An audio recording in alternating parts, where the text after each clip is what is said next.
आदरणीय दर्शकवृन्द नमस्कार। मिथिला नेपाल टेलिभिजनको यो मिथिला बहसमा यहाँ सबैलाई स्वागत गर्दछु। म प्रेम चन्द्र। सधैँ झै आज पनि मिथिला बहसभित्र संघीयतालाई कसरी जगैसम्म बलियो बनाउन सकिन्छ। संघीयता जबसम्म आधारैसम्म बलियो हुँदैन, देश समृद्ध र देशवासी सुखी हुने सपना पूरा हुन सक्दैन। त्यसैमा हाम्रो एक प्रयास, हामी तपाईं सबैसँगै छौं। तपाईंको सपना जो आम नेपालीको विकासको लागि समृद्धि चाहिन्छ, त्यो सपनालाई पूरा गर्न संघीयता एउटा अस्त्रको रूपमा ल्याइएको छ र त्यो संघीयता बलियो भएपछि मात्रै नेपालमै काम पाउने वातावरण बन्छ र नेपाल विकास गर्न सक्छ। त्यसको लागि चाहे विभिन्न नेतृत्वहरू परिवर्तन हुनु परोस्, विभिन्न नयाँ विचारहरू ल्याउनु परोस्, त्यसैको लागि हामी बहस गराउने गरेका छौं। हाम्रो बहस नेपालमा वर्तमान राजनीतिक अवस्थादेखि लिएर नेपालको भविष्य केमा छ, कतातिर भविष्य सुनिश्चित हुन सक्छ भन्ने पक्षलाई हामी व्याख्या गराउनको लागि अतिथिहरू निम्ति आउने गरेका छौं।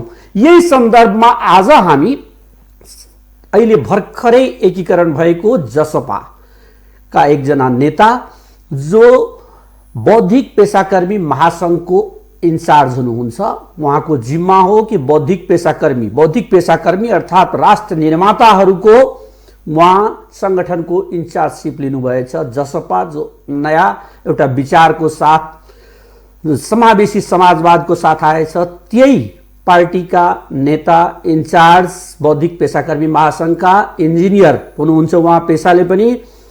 र हामी आज निम्ति आएका छौं महेन्द्र प्रधानजीलाई। सबभन्दा पहिले उहाँलाई हामी आफ्नो स्टुडियोमा स्वागत गर्न चाहन्छौं। स्वागत छ महेन्द्रजी तपाईलाई। नमस्कार, धन्यवाद।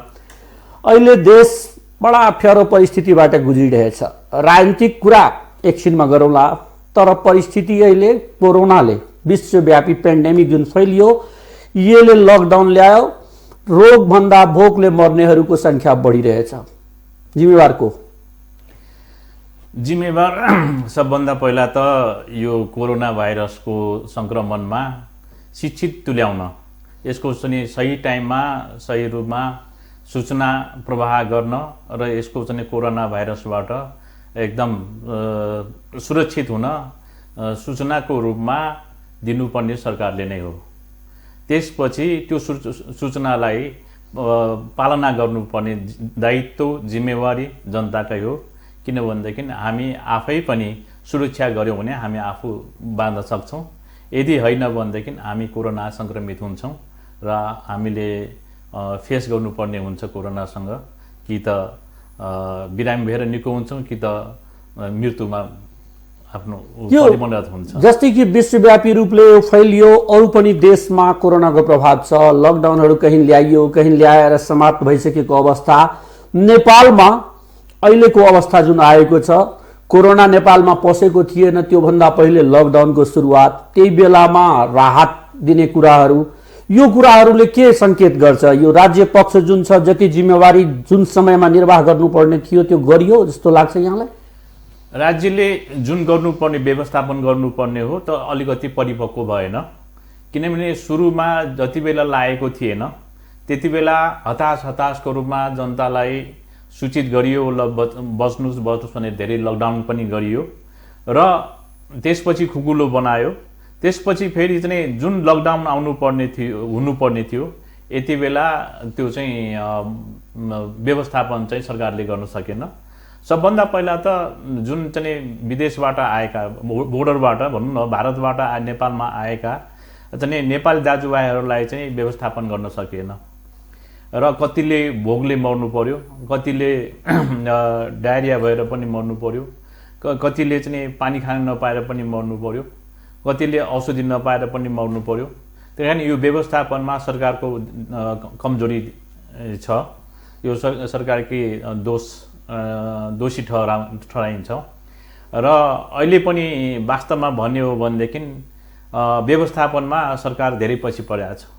सरकारले जुन किसिमको चाहिँ त्यत्रो शक्ति हुँदै पनि दल बल आर्थिक सबै कुरा हुँदै पनि व्यवस्थापनमा चाहिँ सरकार चुकेकै हो। सरकारले त प्रयास त गरियो नि, 10 अरब रुपैयाँ डिटेक्ट गर्नमा छुट्याएकै थियो। अब काम गर्ने मेसिनरी कमजोर भयो कि भन्न मिल्छ? यसमा कस्तो किसिमको अलिकति सरकारको चाहिँ 10 अरब मात्र होइन, यहाँ त्योभन्दा बढी पनि खर्च हुनसक्छ, तर व्यवस्थापन धेरै कमजोरी छ। के कमजोरी भन्नुहुन्छ? ओलीजी यो बिचमा त एउटा राष्ट्रियता त जगाउनु हो नि। सम्माननीय प्रधानमन्त्रीजीले नेपालमा राष्ट्रियताको भावना कमजोर भइसकेको थियो, त्यसलाई पुनर्जीवित गर्नुभयो। के भन्नुहुन्छ? अनि राष्ट्रियताको भावना एक पछि ठाउँमा छ, कोरोनाको चाहिँ व्यवस्थापन गर्ने अर्को ठाउँमा छ। यी दुईटा फरक कुरा हुन्। त्यो अहिले कोरोनाको चाहिँ बाट चाहिँ वञ्चित हुने ठाउँमा राष्ट्रियताको चाहिँ एकता जगाउने भनेको अर्को ठाउँमा छ। त्यही ठाउँमा ल्याएर यो कोरोनालाई चाहिँ व्यवस्था गर्नु अथवा व्यवस्थापनमा कमजोरी देखाउनु त्यहाँबाट पनि आएको छ। वास्तवमा भन्यो भनेदेखि राजनीति मुद्दा लगाइयो त्यसलाई भन्ने हो भनेदेखि राष्ट्रिय लिम्पियाधुरा समेतको नक्सा नेपालले पास गरियो संसदबाट, यो कुरा राजनीतिक मुद्दा थियो? मात्रै राजनीतिक मुद्दा हो कि राष्ट्रको मुद्दा थियो? यो दुईटैबाट हेर्न सकिन्छ। जब कमजोरी हुन्छ त यो राजनीतिक मुद्दा भन्न मिल्छ, जब यदि सफल भइन्छ भने त्यति बेला राष्ट्रको मुद्दा पनि भन्न सकिन्छ, होइन? त्यसले गर्दाखेरि चाहिँ यो नेतृत्वमा भर पर्छ।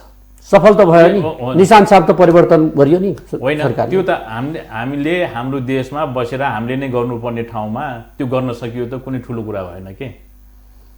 2/3 सरकारले होइन, 2/3 सरकारले आफ्नै संसद हलभित्र बसेर ताली बजाएर गर्नु त त्यो ठुलो कुरो भएन नि त। सर्वसम्मति भयो, सर्वसम्मति भयो, सजिलो भयो। त्यसमा चाहिँ त हरेक नेताको चाहिँ त्यहाँ मूल्याङ्कन पनि गरियो, को चाहिँ राष्ट्रवादी को चाहिँ अराष्ट्रियवादी भन्ने कुरा पनि। तर राष्ट्रवादी त सबै निस्के नि त, नेपालीहरू त सबै राष्ट्रवादी नै हुन्। प्रधानजी, त्यहाँबाट फेरि अलिकति देखिएछ, जहाँबाट लिम्पियाधुराको नक्सा आयो तपाईँहरूको पार्टीले पनि त्यसमा बिना शर्त मतदान गरियो, तर भित्रभित्र कहीँ न कहीँ केही चलिरहेको थियो जसको प्रभाव देखियो। प्रधानमन्त्रीजीले संसदमा सिंहमेव जयते भन्ने शब्दहरू प्रयोग गर्नुभयो, भारतको कोरोनाको बारेमा भन्नुभयो। उहाँले यसले के सङ्केत गरिरहेछ?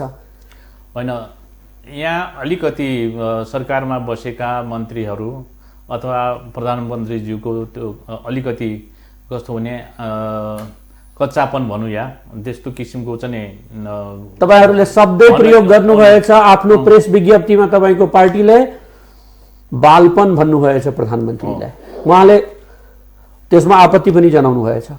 यो चाहिँ उहाँको बालपन नै हो, किनभनेदेखि कुनै पनि देशको मान मर्यादालाई हाम्रो देशको चाहिँ संसदमा त्यो बोल्न हुँदैन, किनभनेदेखि उहाँको एउटा कमजोरी हो त्यो चाहिँ, होइन? किन सिंहमेव जयते भनेको उहाँको चाहिँ राष्ट्रिय भारतको चाहिँ राष्ट्रियताको चाहिँ प्रतीक हो। त्यसमा हामीले केही पनि बोल्नु हुँदैन। इन्डियाले त्यो बोलेको छैन होला, किनभने बोले तापनि हामीले आफ्नो देशको मान मर्यादा हामी आफैले संरक्षण गर्नुपर्छ। हामीले गर्यौँ न अरूले गर्छ, होइन?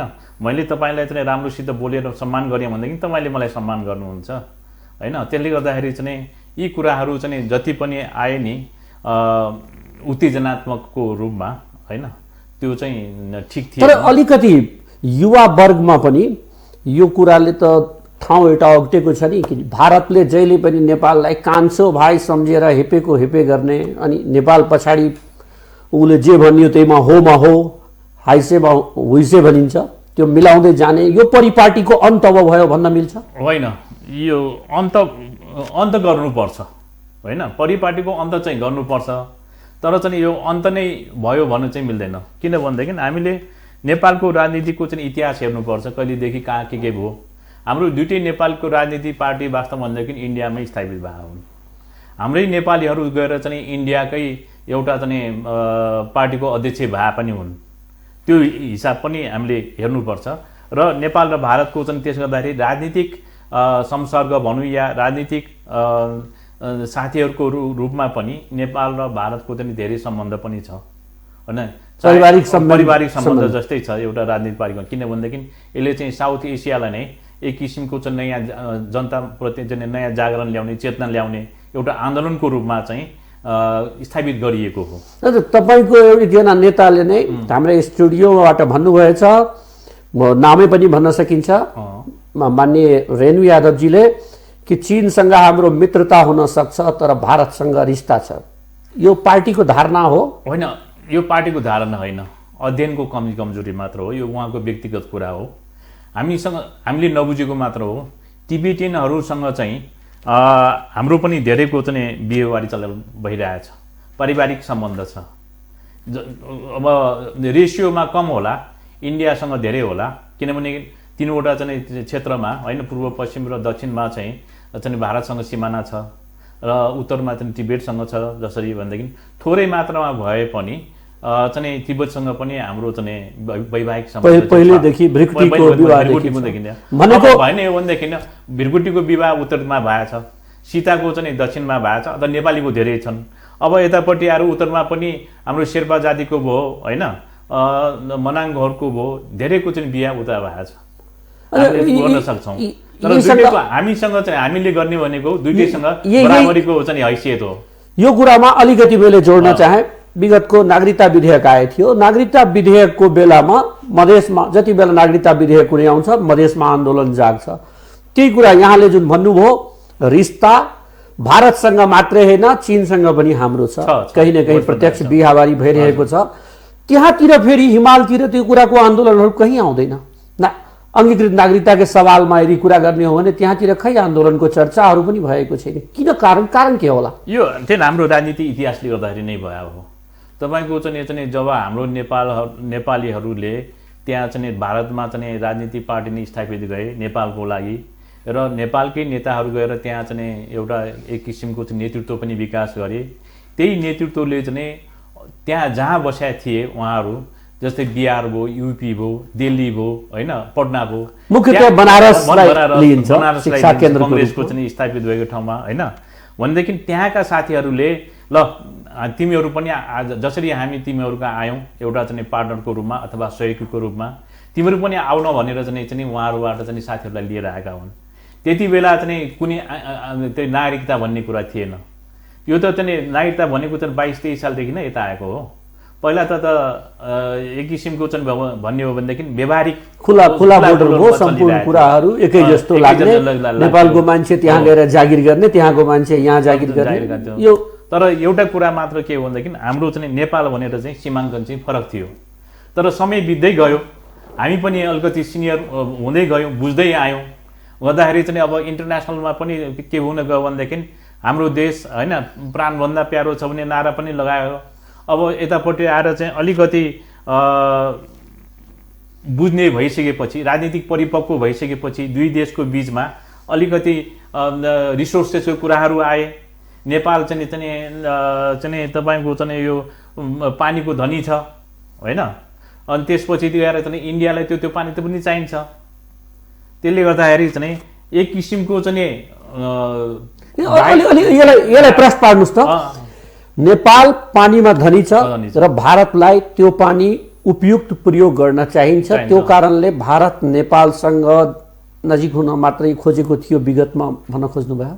होइन, त्यो मात्र होइन, हाम्रो त्यो इतिहास त छ नि। जस्तै रोजी बेटी भन्ने किन चाहिँ ऊ छ नि त, पारस्परिक। यहाँले नि भन्नुभयो रोटी बेटी त तिब्बतसँग पनि छ, तिब्बतसँग पनि छ, सबैसँग। तर त्यो तिब्बतलाई चीनले आफ्नो प्रदेशभित्र, आफ्नो देशभित्र कब्जा गर्दाखेरि त्यहाँ नेपालीले बोल्न पनि पाएन। तपाईँको एकजना संसदले बोल्नुभएको थियो, प्रदीपजीले, उहाँलाई पार्टीले कारबाही गरिहाल्यो स्वतन्त्र तिब्बतको सम्बन्धमा।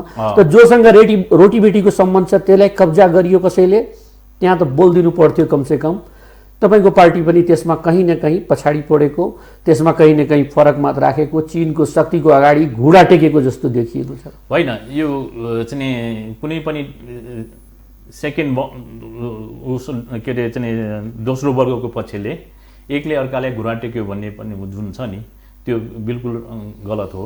किनभनेदेखि हामीले चीनसँग चाहिँ घुँडा टेक्नु पर्दैन।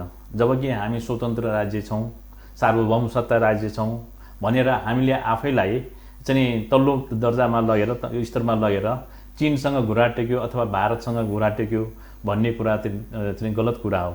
अहिले हामीले चाहिँ के गर्दैछौँ, नेपाललाई एउटा सार्वभौम सत्ता चाहिँ राष्ट्रको उसमा विकसित गर्दैछौँ। त्यसले आफ्नो सीमाहरू तोड्दैछौँ, आफ्नो कहाँ हाम्रो जग्गा छ त्यो खोज्ने अवस्थामा हामी म्याच्योर्ड भइसक्यौँ। यो र त्यही कुरासँग मैले जोड्न चाहेँ। अब आउँदो समयमा जस्तै चीनसँग हाम्रो सिमाना घेरिएको छ, पासपोर्ट सिस्टम लगाएछौँ हामी, भारतसँग पनि तारबार गर्नु पर्ला कि? यो कुरा सबै कुरा एथिक्सको कुराहरू हुन्। भारतसँग चाहिँ पासपोर्टै लगाउनु पर्छ अथवा पर्दैन भन्ने कुरामा अब भारत कति इमोसनल उसमा जान्छ भन्ने कुरा आउँछ। नेपालसँगको सम्बन्ध, तर भारत र नेपालको सम्बन्ध पुरानो सम्बन्ध हो। जहाँसम्म लाग्छ त्यस्तो किसिमको सम्बन्ध फेरि भारतले दोहोऱ्याउँदैन। हामी कहाँ त्यसले गर्दाखेरि चाहिँ हामी के चाहन्छौँ भनेदेखि यो बिस्तारै चाहिँ के भनेदेखि भारतसँग चाहिँ विकासको साझेदारीको रूपमा अगाडि बढ्नुपर्छ, चीनसँग पनि जानुपर्छ। भौगोलिकको रूपमा हेर्ने हो भनेदेखि अहिले भारत र चीनसँग नेपालले दुवै देशसँग चाहिँ छिमेकी राष्ट्र छन्, एकदम संसारमा विकसित राष्ट्र पनि छन्, ठुला राष्ट्र पनि छन्। उनीहरूसँग हामीले कसरी विकासको साझेदारीको रूपमा अगाडि जाने हो, सँगसँगै जाने एकदम छोटो मैले सोधेँ, छोटो उत्तर दिनुहोस्। ठिक छ। यहाँ इन्जिनियर हुनुहुन्छ, इन्जिनियरले टु द पोइन्ट कुरा मात्रै गर्छ।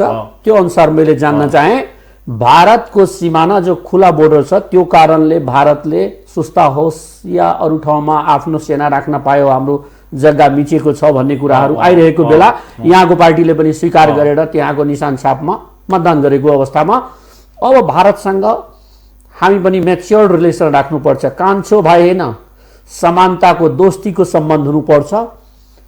बोर्डरमा किन तारबार नगर्ने भन्ने कुराहरू उठिरहेछ, जनआकांक्षाको विषय पनि बनेको छ। युवाहरू यसमा चाहन्छन् कि अब सिमानामा तारबार होस्। यो दुईटै पक्षको चाहिँ कुरा हो यसमा, होइन? तारबार हामी कसै बौद्धिक रूपमा चाहिँ छलफल गरेर उहाँहरूलाई पनि फाइदा छ, बेफाइदा पनि हुनसक्छ नेपालसँग चाहिँ तारबार नलाएर। त्यो कुरा हामी राख्न सक्छौँ नि त। अलिकति इन्टेलेक्चुअल डिप्लोमेसी चाहिन्छ कि हामीमा त्यो कमजोरी भए हो, होइन? हाम्रो डिप्लोमेसी चाहिँ के अरे सदनमा गएर चाहिँ सिंह मेबो जयत भनेर चाहिँ भाषण गर्ने होइन। हाम्रो चाहिँ एक किसिमको डिप्लोमेसी कस्तो किसिमको चाहिन्छ भनेदेखि हामी कुनै पनि समस्यालाई समाधान गर्छौँ, त्यसको लागि नै डिप्लोमेसी चाहियो। डिप्लोमेट्स भन्नेको त्यसैलाई चाहिन्छ कि कुनै पनि समस्या छ अथवा शत्रुलाई पनि आफ्नो हातमा लिनलाई भनेको चाहिँ त्यो नै मुख्य चाहिँ डिप्लोमेसीको काम हो। डिप्लोमेट्सको काम दुई पक्षीय त्यहाँ एउटा सहमति हुनुपर्छ। अहिले सहमतिमा खोलेको छ, अब आगामी दिनमा हुन सक्छ बन्द होला भन्ने, यो जसपा पनि त्यस पक्षमा तयार हुन सक्छ। अलिकति मैले जोड्न चाहेँ, त्यहीसँग त्यही कुराहरूलाई बल पुगाउनको लागि प्रधानमन्त्रीजीले राम जन्मभूमि नेपालमै हो भन्नुभयो हो। त्यो त्यसमा बल पुर्याउन होइन कि प्रधानमन्त्रीज्यूले के गर्न सक्नु हो भनेदेखि यदि नेपाल राममै जन्मेको भयो भनेदेखि पनि चाहिँ उहाँले अलिक फरक ढङ्गले कुरा राख्न सक्नुहुन्थ्यो। किनभनेदेखि उहाँलाई चाहिँ एउटा रिसर्चको रूपमा ल ठिक छ यो चाहिँ राममा जन्मेको भनेदेखि केही कुराहरू अनुसन्धानको रूपमा लैजाउँ, यसलाई यदि ठिकै छ भने पनि यसलाई चाहिँ बिस्तारै धार्मिक स्थलको रूपमा विकसित गर्दै जाउँ भनेर चाहिँ त्यो लान सक्नुहुन्थ्यो उहाँले। तर त्यो नभइकन उहाँले चाहिँ एकैचोटि के भनेदेखि अलिकति सिधै चाहिँ आफ्नो प्रस्ताव राख्नुभयो, नेपालमै जन्मेको हो, त्यो चाहिँ मसँग चाहिँ प्रमाण छ भन्ने सिले ठाडै राख्दाखेरि त्यो चाहिँ छिमेकी राष्ट्रले अथवा कोही पनि सुन्ने मान्छेले चाहिँ त्यसलाई अलिकति उसमा रोधको रूपमा हेर्ने चाहिँ स्वाभाविक नै हो। तर चाहिँ त्यही हो, प्रतिकारात्मक एउटा शब्द जस्तो भयो त्यो होइन। त्यसले गर्दाखेरि हामीले उहाँको चाहिँ ले जुन राख्नुपर्ने वाक्यहरू हो अलिकति संयमित हुनुपर्छ। संयमित रूपमा हाम्रो देशमा छ नि त, अरूलाई किन पर्यो? प्राविधिक तरिकाले त्यो जानुपर्ने कुरा रिसर्चको रूपमा चाहिँ ल तपाईँ स्टडी गर्नुहोस्, यसलाई कसरी अगाडि गर्न सकिन्छ, विकास गर्न सकिन्छ, टुरिज्मको रूपमा अगाडि बढाउँदै जाउँ। भोलि त सबैले पढ्छ नि त, होइन? अब जस्तै बुद्धको हेर्नुहोस् न, संसारमा बुद्धको चाहिँ उसमा छ, अस्ट्रेलियामा पनि छ, चाहिँ अरू देशमा पनि बुद्धको छ, सबै ठाउँमा चाहिँ बुद्धको गुम्बाहरू छन्, इन्स्टिट्युटहरू छन्, सबैले राख्छन्। तर चाहिँ राख्छन् त आफ्नै हिसाबले, होइन? त्यसले गर्दाखेरि चाहिँ हामीले एकैचोटि प्रतिकारात्मक रूपमा नगएर संयमित रूपमा गएर चाहिँ काम गऱ्यौँ भनेदेखि हाम्रो चाहिँ जन्मेको ठाउँ छ भने कसैले लाने त होइन। अहिलेको सरकार, सङ्घ सरकारको कुरा गरेँ मैले, यसको बारेमा एकतिर अड्कल, एकतिर गफको विषय, कुराकानीको विषय यो पनि बनेछ कि सरकारले गरेको भ्रष्टाचार, त्यहाँ त्यो तपाईँको ओम्नीवाला मुद्दा होस्, स्वास्थ्य मन्त्रालयसँग जोडिएको, सञ्चार मन्त्रालयसँग जोडिएको विभिन्न मन्त्रालयको जुन भ्रष्टाचारको मुद्दाहरू आयो त्यो मुद्दाहरूलाई रूपान्तर गर्नको लागि विषयान्तर गरिदियो, ध्यान आकर्षण राष्ट्रवादी सरकार हौँ भनेर प्रमाणित गर्नको लागि यस्ता कुराहरू ल्याइदिएको हो भनेर पनि आवाज उठिरहेछ के यसमा के तपाईँहरूको सहमति कतिको छ? यसमा अब त्यो चाहिँ हुनु पनि सक्छ, किनभनेदेखि धेरै मिडियाहरूले चाहिँ यो चाहिँ ल्याएको पनि छ अगाडि। भ्रष्टाचार नभएको होइन, भएको पनि हो, नीतिगत भ्रष्टाचार पनि भए हो, अख्तियारैमा मुद्दा, अख्तियारमा धेरै मुद्दा छ। अब तपाईँको चाहिँ सर्वोच्चमा पनि मुद्दा छ, जहाँ पनि छ अगाडि होइन। तर चाहिँ उहाँ आफै पनि शून्य सहनशीलतामा हुनुहुन्छ, भ्रष्टाचारमा प्रधानमन्त्री भन्नुहुन्छ, तर गर्ने बेलामा चाहिँ भ्रष्टाचार गर्नेलाई नै काखी च्याप्नुहुन्छ। उहाँको मेसिनरी ठिक छैन, ठिक भयो। अझ अलिकति तपाईँ इन्जिनियर पनि हुनुहुन्छ, लामो समय इन्जिनियरिङ पेसा गर्नुभयो, कन्सल्टेन्सी पनि चलाउनु भयो। भ्रष्टाचारको बारेमा तपाईँभन्दा खुलेर कोही भन्न सक्दैन जस्तो मलाई लाग्छ। तपाईँ राजनीतिमा हुनुहुन्छ तर पनि त्यो अनुभव, आफ्नो अनुभव सेयर गर्ने, यो कसरी यो कन्स्ट्रक्सन वर्कहरूमा नेपालमा व्यापक भ्रष्टाचार छ। एलजिसिडिपीवाला योजनाहरू जति आयो त्यसमै भ्रष्टाचार, आन्तरिक बजेटको त कुरै नगरौँ, त्यहाँ त अझै भ्रष्टाचार। यो राजनीतिक तरलताको अवस्थाको फाइदा केही व्यवसायीहरूले उठाए र ती राजनीतिलाई पनि आफ्नो मुठीमा लिए भनिन्छ। कतिको सत्यता छ यस्तो कुराहरूमा? होइन, यसमा सत्यता केही मात्रामा छ, सत्यता धेरै होइन। तर चाहिँ वास्तवमा भनेदेखि हामी कहाँ अलिकति सिस्टम ठिक नभएर पनि हो। निर्माणको यो प्रोक्रुमेन्ट सिस्टमहरू चाहिँ अहिलेसम्म चाहिँ यो ठिक छैन, किनभनेदेखि तपाईँको चाहिँ कन्ट्र्याक्टरहरूबाट पनि मिनिमम म्याक्सिमम तल गएर चाहिँ कोट गर्ने अनि कामै नगर्ने, अनि चाहिँ कामलाई चाहिँ ढाकछोप गर्नलाई इन्जिनियरसँग चाहिँ सल्लाह गर्ने, गुहार माग्ने, अनि त्यही इन्जिनियरलाई फेरि चाहिँ तपाईँको चाहिँ घुस खायो भनेर चाहिँ फसाउने अनि आफ्नो ऊ चाहिँ बचाउने। ब्युरोक्रेसीले देशलाई त्यसरी ऊ गरेछ, ग्रिप गरेछ पञ्चायती व्यवस्थादेखि। अब निर्माण व्यवसायी साथीहरूको पनि धेरै गल्ती छ यसमा। हाम्रो चाहिँ 46 सालपछि आएका सरकारको पनि धेरै कमजोरी छ। जस्तो तपाईँको भन्नुहोस् न, भ्रष्टाचारीमा भन्दाखेरि पहिला एनसिसिएन भन्ने थियो कम्पनी, जो चाहिँ नेपाल सरकारको थियो, उसले राम्रो काम गरेको बसेको थियो। अब चाहिँ यहाँ चाहिँ र ठुल्ठुलो कामहरू चाहिँ त्यही एनसिसिएनलाई दिएको थियो र त्यति भ्रष्टाचार त्यति हुँदैन थियो। अनि यही निजी क्षेत्रका चाहिँ साथीहरू होइन, कन्ट्र्याक्टर व्यवसाय साथीहरूले चाहिँ मिलेर एनसिसिएनलाई खारिज गर्न लगाए। यो यस्ता जुन भ्रष्टाचार त्यसपछि आएर के भनेदेखि एक पछि भयो, एक निजी क्षेत्रको मात्र भयो। त्यसपछि के भयो त भन्दाखेरि चाहिँ त्यही राजनीतिका जति पनि नेताहरूसँग चाहिँ चाकरी गर्ने र उहाँहरूलाई चाहिँ मिलुमतोमा ल्याउने र अनि मनपरी चाहिँ ठेक्का कोट गर्ने र त्यही अनुसार चाहिँ अनि काम पनि नहुने होइन। अहिले चाहिँ कति बेला काम हुन्छ भन्दाखेरि असार मसान्तमा काम हुन्छ होइन, जुन चाहिँ अनि चाहिँ यो यसमा अलिकति राजनीतिक संरक्षण बढी हुँदो रहेछ भनेर। यो त राजनीतिक संरक्षण नै बढी हो। तपाईँको मैले भनेको भ्रष्टाचार जुन कर्मचारीले गरिरहेछ त्यसको कहीँ न कहीँ जिम्मेवारी त्यहाँको सत्ता पक्षले लिनुपर्ने हुन्छ। त्यो त लिनुपर्छ, 100% लिनुपर्छ। यो नेपालको जति पनि सिस्टममा चाहिँ कमी कमजोरीहरू छन्, सत्ता पक्षले जिम्मेवारी लिनुपर्छ। सङ्घ सरकारको भ्रष्टाचारको जिम्मा सङ्घको कर्मचारीले लिनुपर्छ र त्यो कर्मचारी र सरकार दुवैको मिलीभगत हो भन्न मिल्छ। त्यसको यहाँ एउटा अनुभवी इन्जिनियरबाट जो सरकारमा बस्छ नि उसको त्यो जिम्मेवारी हो नि त। क्वालिटी गुणस्तरको काम निकाल्ने त त्यो इन्जिनियरको काम हो। जो चाहिँ सरकारमा बस्छ त्यसलाई चाहिँ जस्तोसुकै मिनिमम कोड गर्ने चाहिँ ठेकदारहरूबाट पनि क्वालिटीको काम निकाल्ने र उसलाई पनि नोक्सान नपर्ने गरिकन कसरी काम गर्ने त भन्ने कुरा चाहिँ सिकाउनु पनि पर्छ र आफूले पनि सिक्नुपर्छ दुइटै, र आफूले जिम्मेवारी पनि लिनुपर्छ। यहाँ राजनीतिक व्यक्तित्व पनि नेता पनि हुनुहुन्छ, बौद्धिक पेसाकर्मी महासङ्घको यहाँ इन्चार्ज हुनुहुन्छ। त्यो विषयतिर हामी एकछिनमा प्रवेश गरौँला, तर अलिकति जोडे सङ्घ सरकारको जति पनि कर्मचारी तन्त्रमा भ्रष्टाचार छ त्यसको जिम्मा सङ्घ सरकारले यो अहिले सत्ताधारी पार्टीले लिनुपर्छ भनेर यहाँले मान्यता राख्नुहुन्छ। अब म यही कुरालाई घुमाएँ प्रदेश 2 तिर, जहाँ यहाँहरूको पार्टीको सरकार चल्दैछ। लालबाबु नेतृत्वको सरकार भनेको जनता समाजवादीको सरकार हो, अहिले तत्कालीन अवस्थामा समाजवादी पार्टीको सरकार। त्यहाँ पनि कर्मचारीले भ्रष्टाचार गरेको कुरा स्वयं स्वीकार गर्नुहुन्छ केही मन्त्रीजीहरू, के भन्नुहुन्छ? त्यसको जिम्मेवार को? होइन, यदि मन्त्रीज्यूहरूले स्वीकार्नुहुन्छ भनेदेखि त त्यो त मान्नै पर्यो होइन। तपाईँकै उसबाट मैले थाहा पाएँ मन्त्रीज्यूहरूले नै गर्नुभएको छ त भनेपछि अब जिम्मेवारी त कर्मचारीलाई अलिकति ठेगानमा ल्याउने त मन्त्रीज्यूहरूको काम पनि हो। त्यहाँ तपाईँहरू भन्नुहुन्छ हामी संहिताको लागि जे पनि गर्न तयार, जस्तो पनि सङ्घर्ष गर्न तयार, त्यही संहितावादी सरकार त्यहाँ छ तपाईँहरूकै सरकार। तर त्यो किन यस्तो, त्यो भ्रष्टाचार किन मोलाएर गयो, त्यहाँ फस्टाएर किन गयो? यस्तो हो तपाईँको अहिले चाहिँ हाम्रो संहितामा भ्रष्टाचार न्यूनतम हुन्छ संहिता भनेको हो कि।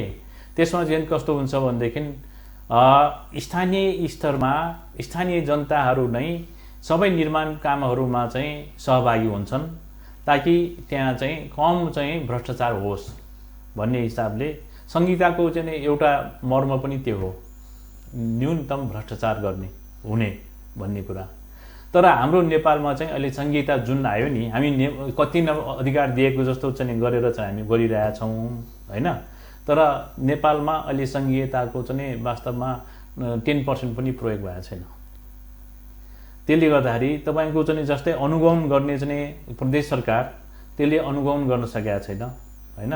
अनि यहाँ कस्तो भइरहेछ भनेदेखि अहिलेको सिस्टममा कर्मचारीले राजनीति गरिरहेछ, नेताले कर्मचारी जागिरै भइरहेको खाइरहेछ, तलब भत्ता आफ्नो पायो खुसी भइरहेछ। हाम्रो सिस्टम अहिलेको यो चाहिँ त्यस्तो भइरहेछ। अहिले तपाईँको चाहिँ वास्तवमा जति पनि स्थानीय स्तरमा चाहिँ कामहरू विकासको काम भइरहेछ, हरेक टोलमा हरेक क्षेत्रमा त्यहाँ चाहिँ पोकेटमा चाहिँ उपभोक्ता समिति बनाएर चाहिँ विकासको कामहरू गर्नुपर्छ ताकि त्यहाँ कर्मचारी प्रयोग हुने होइन, उपभोक्ता समितिले गर्छ। र त्यो पनि कस्तो भनेदेखि तपाईँको उपभोक्ता समितिले केही पैसा राख्छ अथवा लेबरको रूपमा होस् अथवा क्यासकै प्रयोग होस् होइन। अनि तपाईँको चाहिँ सुपरभिजन गर्ने चाहिँ सरकारको चाहिँ इन्जिनियरले गर्छ। अनि दुईटामा जस्तै एक्जाम्पल अहिले जुन न तपाईँको भक्तपुरमा अहिले राम्रो संहिताको चाहिँ चलिरहेछ, नगरपालिकामा हरेक टोलमा 40-60 को रूपमा काम गरिरहेछ। 60% गभर्नमेन्टले 40% पब्लिकमा होइन। हुन त यहाँ पनि त्यस्तो भइरहेछ, कुनै पनि धेरै ठाउँमा एउटा गभर्नमेन्टको चाहिँ नियम पोलिसी पनि त्यो कागजी रूपमा 40-60 सबै ठाउँमा भनिए पनि व्यवहारमा त्यस्तो देखिएको छैन। त्यो 60% प्रदेश 2 तिर फेरि लगे। प्रदेश 2 जहाँ अरू 6वटा प्रदेशहरूमा त ठिक छ, जो सङ्घ सरकार पार्टी शासनमा छ त्यही त्यहाँ प्रदेशमा छ, त्यसैले मिलीभगत त्यहाँ हुन्छ भन्न मिल्छ। तर प्रदेश 2 मा फेरि त्यहाँ जो तपाईँहरू भन्नुहुन्छ हामीहरू नयाँ नेपाल निर्माणमा लागेछौँ, जनता समाजवादी पार्टीको नारा तपाईँको नेताहरू चाहे उपेन्द्र यादव हुन्, बाबुराम भट्टराई हुन्, चाहे अशोक राय आदि इत्यादि जति नेताहरू हुनुहुन्छ, नेतृत्व पङ्क्ति हुनुहुन्छ, उहाँहरू सबैले प्रतिबद्धता जनाउनुहुन्छ हामी इन्क्लुसिभ समाजवादको कुरा गर्छौँ। तर उहाँहरूबाट निर्माण भएको सरकार पनि भ्रष्टाचारमा मुछिएको छ। त्यो भ्रष्टाचार गर्नु बाध्यता हो कि त्यो सकले त्यहाँ भ्रष्टाचारलाई बढावा दिएको हो? होइन, मैले तपाईँलाई भने भ्रष्टाचार गर्नु भन्ने कुनै बाध्यता होइन। हाम्रो चाहिँ कस्तो छन् भनेदेखि हाम्रो सरकार र नेपाल होल नेपाल नै हेर्ने हो भनेदेखि हाम्रो सामन्ती सोच र गरिबी चिन्तनले चलिरहेको देश हो। अहिले तपाईँको चाहिँ जस्तोसुकै सिस्टम पोलिटिकल सिस्टम आए पनि हाम्रो नेताहरू कस्ता छन् भनेदेखि सामन्ती सोचमा छन्, निम्न पुँजीवादी सोच सामन्ती सोचमै छन्। अनि हाम्रो चिन्तन के छ भने गरिबी चिन्तन। त्यस्तो भएको हुनाले चाहिँ हाम्रो यो चाहिँ भ्रष्टाचार बढेको हो होइन। तर यसलाई कसरी चाहिँ यो हटाउन सकिन्छ भनेदेखि यसमा सम्पूर्ण चाहिँ जिम्मेवारी चाहिँ सरकार नै हुन्छ। किनभने कर्मचारीले गरे पनि जिम्मा त्यहाँको नेतृत्व पङ्क्तिले लिनु पर्यो, त्यहाँ लालबाबु मुख्यमन्त्री लगायतले त्यो जिम्मा लिनुपर्छ, जसले पनि लिनुपर्छ, मुख्यमन्त्री हुन्छ। अलि टेक्निकल कुरा पनि गर्न चाहे गरौँ। तपाईँको चाहिँ के हो भनेदेखि यो सबै चाहिँ जिम्मेवारी सरकारले किन लिनुपर्छ भनेदेखि सरकारले राम्रो पोलिसी ल्याउनुपर्छ कि कर्मचारीले चाहिँ राम्रो ठाउँमा काम गरोस् होइन। उसले चाहिँ उसको मुख्य चाहिँ के हो त भन्दाखेरि चाहिँ ड्युटी के हो त भन्दाखेरि त राज्यलाई सहयोग पुर्याउने हो नि, कर्मचारीले गर्ने भने त होइन। त्यसपछि जनतालाई चाहिँ अनि राज्यले जनतामा चाहिँ सेवा पुर्याउने हो कर्मचारी मार्फत होइन। त्यसले गर्दाखेरि नीति निर्माणमा चाहिँ अहिले चाहिँ जुन कमजोरी भइरहेछ नि, त्यसले गर्दाखेरि नै यो सबै भ्रष्टाचार बढेको हो। अनि एकातिर भ्रष्टाचार छ त्यहाँ, त्यसपछि बजेट पनि सबै प्रदेशभन्दा कम 8% बजेट मात्रै खर्च गरेको अवस्था देखिएको छ। त्यसैले के कारण होला यो? त्यसैले त भने नि काम गर्ने क्षमता नभएको होइन, नेतृत्वको क्षमता नभएको, नेतृत्व पङ्क्तिको चाहिँ क्षमता नभएको, कर्मचारीलाई सम्हाल्न नभएको। त्यसपछि तपाईँको चाहिँ कस्तो हुन्छ भनेदेखि व्यवस्थापन सम्बन्धी चाहिँ नलेज नभएको, स्किल छैनन् भनेदेखि उसले कसरी चाहिँ काम गर्छन्। हाम्रो देशको थाहा छ नि त सिस्टम, असार साउन भदौ आएपछि मात्रै यहाँ चाहिँ काम हुने गरिन्छ, किनभनेदेखि त्यो भ्रष्टाचारको एउटा चाहिँ ऊ हो होइन, आधार बन्यो तपाईँको। त्यसले गर्दाखेरि चाहिँ हामीका क्षमता नभएर नै यी सबै कुराहरू चाहिँ एकपछि अर्को हुँदै अनि भ्रष्टाचारको चाहिँ एउटा खाडलमा मन्त्रीमण्डलमा अलिकति परिवर्तन गरेर या नेतृत्व परिवर्तन गरेर एक्सपर्टहरूलाई दिनुपर्ने हो भन्ने भन्न खोज्नुभयो होइन। अब एक्सपोर्टमा डाइरेक्ट चाहिँ एक्सपोर्टलाई चाहिँ दिन पनि मिलेन। पार्टीभित्र त एक्सपर्टहरू छन् नि, पार्टीभित्र एक्सपोर्ट हुँदा हुँदै सरकार त चलाउने त फेरि आफ्नो ठाउँमा छ होइन। त्यहाँ धेरै मान्यहरू छन्, सबै छन्।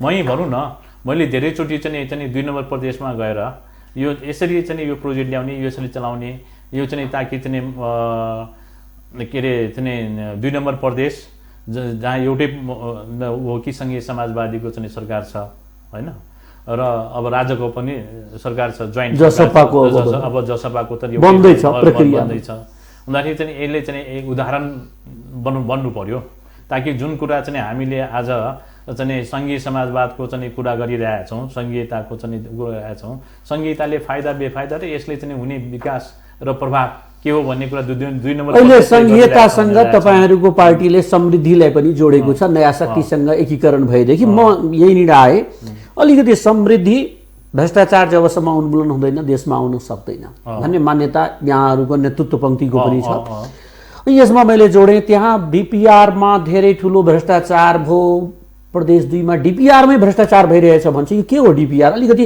आम दर्शकले बुझ्ने गरी भाषामा, साधारण भाषामा भनिदिनुहोस् त्यो डिपिआर। डिपिआर भनेको त सिम्पल हो, डिटेल प्रोजेक्ट रिपोर्ट भन्छ। कुनै पनि योजनाहरू चाहिँ निर्माण गर्नुभन्दा अगाडि त्यसको चाहिँ डिजाइन गर्ने, लगत इस्टिमेट तयार गर्ने होइन, र इन्जिनियरिङ इकोनोमी डिजाइन चाहिँ अलिकति सस्तोमा होस् भनेर चाहिँ, र डिजाइन पनि राम्रो होस्, सस्तोमा होस् भनेर चाहिँ अनि त्यसको इस्टिमेट तयार गर्ने एउटा रिपोर्ट हो त्यो डिपिआर भनेको। यसको लागत चाहिँ त्यति धेरै हुँदैन, यसले चाहिँ बरु चाहिँ निर्माण लागत चाहिँ कति चाहिन्छ भन्ने कुरा चाहिँ इस्टिमेट गर्ने मात्र हो। अब यसको चाहिँ प्रोजेक्टको साइज अनुसार चाहिँ यसको बजेट हुन्छ।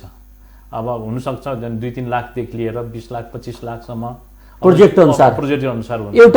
एउटा घर बनाउन कतिको डिपिआर चाहिन्छ? यदि 2 तलाको घर बनायो 4 कोठाको भने कतिको डिपिआर लगभग अन्दाजीमा? अब तपाईँ यहाँ टेक्निकल सेक्टरको मान्छे साधारण गर्यो भनेदेखि 5% 7% हो, 5-7% मात्र हो।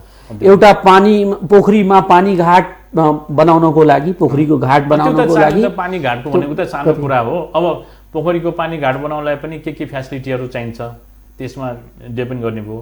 पानी ल्याउने पोखरीको पोखरीबाट फाल्दाखेरि कस्तो किसिमको सिस्टमले फाल्ने, पानी ल्याउने मात्रै किनारलाई रोक्नको लागि त्यो एक प्रकारको हामी तटबन्धन पनि भन्न सक्छौँ। त्यो साइजमा पनि डिपेन्ड गर्छौँ, कुन साइजको पोखरी हो, कति लाग्छ, कति दिन सर्वे गर्न कति टाइम लाग्ने हो। अनि सर्वे काठमाडौँमा यदि बसेर एउटा इन्जिनियरले गर्छ भने त्यसमा कति कस्ट लाग्नुपर्ने हो जस्तो लाग्छ यहाँलाई? यहाँको अब जनरली पोखरीकै कुरा गर्नु भनेदेखि 5-10 लाख रुपियाँमा सिद्धिन्छ डिपिआर। एउटा पोखरीको डिपिआर, एउटा पोखरीको डिपिआर बजेट चाहे जति होस्, कहिलेकाहीँ 10 लाख बजेट हुन्छ, त्यो पुरै डिपिआरमा पनि जान सक्छ। त्यहाँ जुन भएछ डिपिआरको जुन खर्चा भएछ त्यो सही नै हो भन्न पाए हामी होइन? त्यहाँ 50 काठमाडौँमा बसेर सफ्ट कपी निकालिएको एउटा 50 लाखको प्रोजेक्टमा 10 लाखको डिपिआर निकालिएको त्यहाँ पाइएको छ। अहिले 50 लाखको प्रोजेक्टलाई 10 लाख त नजाला, सायद 2-3 लाख रुपियाँ 4-5 लाख रुपियाँमा चाहिँ सिद्धिन सक्छ। त्यो प्रोजेक्टको किसिम हेरेर हुन्छ। अनि त्यो कन्सल्टेन्सी सेलेक्सनमा के हुँदो रहेछ, कुनै नियम हुन्छ त्यसको? होइन, नियम चाहिँ छ। तपाईँको चाहिँ 5 लाखदेखि मुनिको लागि चाहिँ त्यतिकै दिन सकिन्छ, डाइरेक्ट बोलाएर नै। 10 लाखसम्म चाहिँ 3टाको कोटेसन लिएर दिन सक्छ। अलि यो चाहिँ गभर्मेन्टकै नियम हो होइन, प्रोक्युरमेन्ट गभर्मेन्ट जुन गरिरहेछ उनीहरूले नै कोही नियम हो, त्यही अनुसार चाहिँ गर्दाखेरि अब धेरै अलिकति 10 लाखभन्दा ठुलो भयो भनेदेखि चाहिँ टेन्डर गर्नुपर्छ। भनेको अर्थात् त्यहाँबाट पहुँचको आधारमा पनि राख्न सक्ने अवस्था हुन्छ। धन्यवाद। हामी प्रदेश 2 को बारेमा अलि कुरा गरियो। तपाईँ आफ्नो पार्टीको जिम्मेवार नेता पनि हुनुहुन्छ त्यो हिसाबले, र पेसाकर्मी महासङ्घको तपाईँ इन्चार्ज हुनुहुन्छ। अहिले सबभन्दा अप्ठ्यारो अवस्था नेपालमा लकडाउनले पेसाकर्मीहरूको जीविकोपार्जनमा भएको छ, जनजीविकामा असर परेछ। निदान के हुन सक्छ? अब यसलाई चाहिँ म्यानेजमेन्ट कसरी गर्ने भन्ने कुरा, जस्तै नि टेक्नोलोजी लगाउने भन्ने कुरा, यो सबै चाहिँ एउटा गभर्मेन्टले अब कसरी चाहिँ यो सबभन्दा पहिला त कोरोनालाई बाट चाहिँ कसरी बच्ने भन्ने कुरा चाहिँ गभर्मेन्टले चाहिँ विज्ञहरूसँग चाहिँ सल्लाह लिएर त्यो काम गरिरहेकै छ। अब धेरै थोर भए पनि अब 100% त फेल भएको नमानौँ, अब थोरै मात्रामा होला तलमाथि चाहिँ। तर चाहिँ अब चाहिँ हाम्रो विज्ञहरूमा जस्तै आइटी सेक्टरले अहिले भन्यो भनेदेखि कम्प्लिटली घरमा बसेर चाहिँ काम गरिरहेछन् होइन। जस्तै अब चाहिँ आर्किटेक्टहरूले पनि डिजाइनको चाहिँ कामहरू चाहिँ घरमै बसेर काम गरिरहेछन्। र अब निर्माण सम्बन्धी काम गर्ने हो भनेदेखि अलिकति फरक छ। धेरै ठुल्ठुलो निर्माण र मान्छेहरू पनि अब चाहिँ लेबरहरू पनि घर घरमा गइसकेको हुनाले त्यो आउन नसकेको कारण पनि छन्, त्यसले गर्दा बन्द पनि छ। र 1-2वटा प्रोजेक्ट चलिरहेछ, ठुल्ठुलो प्रोजेक्टहरू जस्तै चाहिँ मेलम्ची चलिरहेछ, त्यसपछि तपाईँको अप्पर तामाकोशी प्रोजेक्ट चलिरहेकै छ होइन। यिनीहरू चाहिँ चलिरहेछ। त्यहाँ अलिकति सुरक्षा कोरोनाबाट पनि त्यहाँ वञ्चित हुन चाहिँ केही टेक्निकल सपोर्टहरू चाहिँ प्रदान गरिरहेकै छन् र राम्रो चलिरहेछ। अब देशको चाहिँ ठुला मेगा प्रोजेक्टहरू चाहिँ चलिरहेकै छन्। यो अब कोरोना काल, यो लकडाउन नयाँ एउटा आयाम सुरुवात भयो विश्वको। यसमा यहाँहरूको पार्टी पेसाकर्मीहरूलाई कसरी व्यवस्थित गरेर अगाडि बढाउने जुन सिस्टम थियो त्यो सिस्टमबाट अब अलिकति फरक सिस्टममा जानुपर्ने बेला आयो, कसरी जाने सोच बनाएछ? होइन, अहिले चाहिँ हाम्रो चाहिँ वास्तवमा अहिले पार्टी भर्खर चाहिँ हाम्रो चाहिँ समायोजन भएको छ र अब पार्टीको चाहिँ केन्द्रीय नेताहरूले पनि आफ्नो कामहरू चाहिँ जिम्मेवारी लिनुभएको छ। तर हाम्रो चाहिँ के हुन्छ कि हामी पनि आफै पनि कसरी चाहिँ अगाडि बढ्ने भन्ने कुरा चाहिँ लिएर सोचिरहेछौँ। अहिले चाहिँ बिचबिचमा हामी अब नयाँ टेक्नोलोजी पनि युज गरिरहेछौँ। जुम छ, गुगलको चाहिँ जुम गुगलको पनि छ, त्यसपछि माइक्रोसफ्टका चाहिँ निकालेका अहिले चाहिँ जुन अन्तर्राष्ट्रिय जुन यो सेवा क्षेत्र प्रदान गरिरहेको सफ्टवेयरहरूमा उनीहरूले विभिन्न किसिमको सफ्टवेयर र सुविधाहरू पनि निकालेका छन्। त्यसै मार्फत हामी चाहिँ एट्याचमेन्ट भएका छौँ, सम्बन्ध चाहिँ विस्तार गरिरहेछौँ। के गर्ने कसो गर्ने भन्ने प्लानिङ चाहिँ हामीले गरिरहेछौँ। त्यसरी अहिले त खास गरेर फिल्डको काम चाहिँ बन्दैछ। अब अन्ततिर हामी आउन लागेछौँ। हजुर, पार्टी एकीकरण भयो, समायोजनमा गइसकेछ, तर दोष लागिरहेछ पार्टीमा आफ्नो नातावाद कृपावाद हाबी भयो। जुन कमिटी बनियो 51 सदस्य, त्यसैमा पनि श्रीमान श्रीमतीदेखि लिएर सम्झिन साढु सढोजनीदेखि लिएर धेरै नातावाद कृपावाद त्यहाँ हाबी छ। के भन्नुहुन्छ? यस्तो हो, अब हाम्रो पार्टी त दुईटाको पार्टीको चाहिँ समायोजन हो। यसमा अब पहिला चाहिँ राजेपाको चाहिँ पार्टीको चाहिँ 25-26 जना, हाम्रो पार्टीबाट 25 जना भनेर चाहिँ राखेका थियौँ। हाम्रो पहिलेको पार्टीमा त्यति चाहिँ समाजवादी पार्टीको त्यति चाहिँ समस्या थिएन। हामीले चाहिँ नयाँ शक्तिसँग चाहिँ समायोजन गरिसकेपछि त्यो बनाएको थियौँ। र अहिले चाहिँ राजपाबाट आएको पार्टीमा चाहिँ केही साथीहरूले चाहिँ सुन्नमा आयो सम्झिनी अथवा चाहिँ आफ्नै वरिपरिका चाहिँ ल्याए भन्ने कुरा। तर यो चाहिँ राजपाको चाहिँ समस्या हो। हाम्रो पार्टीभित्र चाहिँ तपाईहरुभित्र श्रीमान श्रीमतीवाला समस्या छैन? छन् त छन्, तर चाहिँ जस्तै अब हाम्रोमा तुरुन्तै आउँदाखेरि अशोक राईजीको चाहिँ श्रीमती छ होइन, सुशीला श्रेष्ठ, उहाँ एक्टिभ महिला पनि हुनुहुन्छ। होइन। उहाँ सबभन्दा पुरानो महिला पनि हुन्छ एमालेदेखि नै। उहाँ त राजनीति लामो समयदेखि गर्नुभयो। हिसिलाजी लामो समयदेखि लामो चामेनामेकन दुईजना चाहिँ उहाँ बाबुरामजी भन्दा पुरानो मान्छे राजनीति गर्ने मान्छे त्यो हिसाबले टलरेट गर्ने खालको। तर अराजनीतिक व्यक्तित्वहरूलाई यदि ल्याइयो भने त्यसलाई नातावाद कृपावाद हामीका त्यो चाहिँ छैन। उतातिर अलि बढी चाहिँ हामीले चिनेका पनि थिएनौँ। अनि अब इन्क्लुसिभ अलिकति फरक ढङ्ग अब इन्क्लुसिभ सोसलिजमको तपाईँहरू जुन डेमोक्रेसीको जुन एउटा अवधारणा दिनुभएको छ त्यो कसरी पुरा हुन्छ यसरी नातावाद? अब सबभन्दा पहिला त के भने नीति र विधिमा चल्नुपर्छ पार्टी भनेको। अब हामीले सबभन्दा पहिला हामी आफै म राम्रो मान्छे हुँ, म चाहिँ समावेशीमा काम गर्छु भनेर पार्टीले इक्जाम्पल देखाउनुपर्छ। अब त्यसको लागि चाहिँ हामी 6-7 महिनामै हामीले महाधिवेशन गर्दैछौँ। समावेशी तरिकाबाटै पद्धतिबाट चाहिँ यो पार्टी चाहिँ गठन हुनुपर्छ भनेर। त्यही भएपछि अनि हाम्रो चाहिँ पार्टीमा एक किसिमको नेपालको जस्तै चाहिँ ऐना हेर्न पाइन्छ। त्यहाँ शेर्पा पनि हुन्छ, मधेसी पनि हुन्छ, जनजाति पनि हुन्छ, अरू विभिन्न किसिमको। अब यो राष्ट्रिय पार्टी बनियो भनेर तपाईँहरू भन्दै होइन, अहिले पनि हामी राष्ट्रिय पार्टी छौँ। भोलि हुँदाखेरि महाधिवेशनपछि अब झन् राम्रो हुन्छ। प्रधानजी अब यो राष्ट्र पार्टी बनियो भन्ने हामीले स्वीकार गरियो, आम जनताले स्वीकार गरियो त्यो कुरा। तर संसदीय दल अड्केको छ कहीँ न कहीँ। संसदीय दलको नेता को भन्दै हुनुहुन्छ? अब यस्तो छ, अब संसदीय दलको नेता संसदीय चाहिँ हाम्रो समितिहरू छन्, त्यहाँको चाहिँ समिति बसेर चाहिँ निर्णय गर्ने कुरा हुन्। अब 32-33 जना छन्, उहाँहरूको मिटिङ बस्न पाएको छैन, उहाँहरूले चाहिँ छान्ने हो त्यसमा। अब चाहिँ हाम्रो सिनियरहरू त छन् नि त्यहाँ, होइन। 2टा अध्यक्ष पार्लियामेन्ट मेम्बरै छन्, होइन, उपेन्द्रजी पनि महन्तजी पनि।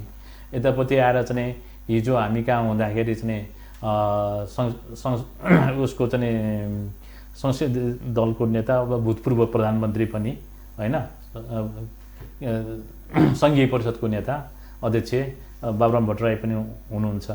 अब उहाँहरू चाहिँ मिलाएर अब कसरी चाहिँ उहाँहरूले 3टा संसदीय दलको नेता त्यही भित्र हुनुहुन्छ। मेन कुरा के हो भनेदेखि को कहाँबाट केबाट सञ्चालित छन् भन्ने अहिले जनता समाजवादी पार्टीले लिड कसरी गर्ने हो र संसदीय उसमा पार्लियामेन्ट उसमा कसरी हामी चाहिँ आन्दोलन गर्न सक्छौँ, आफ्नो भूमिका निर्वाह गर्न सक्छौँ। अर्को कुरा यही उसबाट चाहिँ हामी जनता समक्ष चाहिँ कसरी पुग्न सक्छौँ। होल जनता समाजवादी पार्टी अहिले जुन किसिमले अगाडि आइरहेछ राष्ट्रिय पार्टीको नाताले एउटा वैकल्पिक शक्ति बनेर चाहिँ जुन आइरहेछ त्यसलाई कसरी लिड गर्ने, डाइनामिजम दिने भन्ने कुरा नेता हामीलाई चाहिएको छ। उहाँहरू जनताबाट छुने आउनुभएको छ, 32-33 जना मान्यहरू, उहाँले छान्ने काम हो, उहाँहरूलाई जिम्मा दिएको छ हामीले। धन्यवाद हाम्रो स्टुडियोमा आइदिनु भयो त्यसको लागि।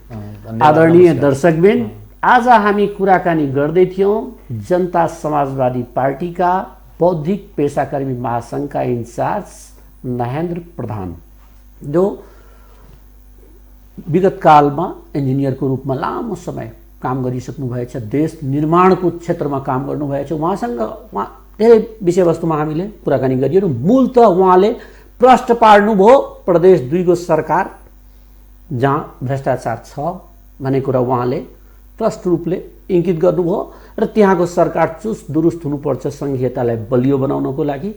त्यहाँको सरकार परिवर्तन गरेर हुन्छ या त्यही नेताजीहरूलाई कर्मचारीलाई कसरी नियन्त्रण गर्ने भन्ने प्रशिक्षण दिएर हुन्छ, त्यहाँ नियन्त्रण हुन्छ भन्ने प्रतिबद्धता जनाउनु भएछ। त्यस्तै गरेर उहाँले बडा प्रष्ट रूपले भन्नुभएछ एकीकरणमा कहीँ न कहीँ जुन नातावाद कृपावाद भएको छ त्यो कुरालाई पार्टी छिट्टै महाधिवेशनभन्दा पहिले नै त्यसलाई कन्ट्रोल गरेर त्यसलाई सुधार गरेर लग्छ। देशमा कोरोना काल चलिरहेछ, लकडाउनको बीचमा कसरी व्यवस्थित हुन सक्छ पेसाकर्मीहरू, कसरी यहाँका मजदुरहरू व्यवस्थित हुन सक्छ त्यो बारेमा उहाँले अलग एउटा बाटो अब इलेक्ट्रोनिक मिडियाको मार्फतबाट धेरै कामहरू गर्न सक्ने अवस्था आएको छ। भ्रष्टाचार सङ्घ सरकार प्रदेश सरकार सबैमा व्यापक छ नेपालमा, त्यसलाई परिवर्तन गर्न समावेशी समाजवादको सिद्धान्त आउनुपर्छ भनेर उहाँले प्रस्ताव गर्नुभएछ। आजको लागि मिथिला बहसको समय सिद्धिएको छ। फेरि हामी नयाँ एउटा अतिथि नयाँ एउटा विषयवस्तु लिएर यहाँहरू माझ उपस्थित हुने प्रतिबद्धता गर्दै म प्रेमचन्द्र झा बिदा हुन चाहन्छु। तर तपाईँ मिथिला नेपाल टेलिभिजन हेर्दै गर्नुहोला। मिथिला नेपाल टेलिभिजन तपाईँ युट्युबबाट पनि हेर्न सक्नुहुन्छ। युट्युबको लागि हामीलाई सब्सक्राइब गर्न सक्नुहुन्छ www.youtube.mtv नेपाल 4K। त्यस्तै गरेर हामीलाई फेसबुकमा पनि लाइक गर्न सक्नुहुन्छ। फेसबुकको लागि हाम्रो एड्रेस www.facebook.mtv नेपाल न्युज तपाईँ लाइक गर्न सक्नुहुन्छ। हामी विश्वको कुनै पनि कुनाबाट स्मार्ट मोबाइल स्मार्ट टिभीबाट तपाईँहरू माझ देखि नै राख्नेछौँ र हामी समृद्ध राष्ट्र सुखी राष्ट्रवासीको सपना जुन प्रधानमन्त्रीजीको छ त्यो पुरा गर्न कहीँ न कहीँ आफ्नो तरिकाले लागिराख्ने प्रतिबद्धता गर्दै आज म बिदा हुन चाहन्छु। नमस्कार।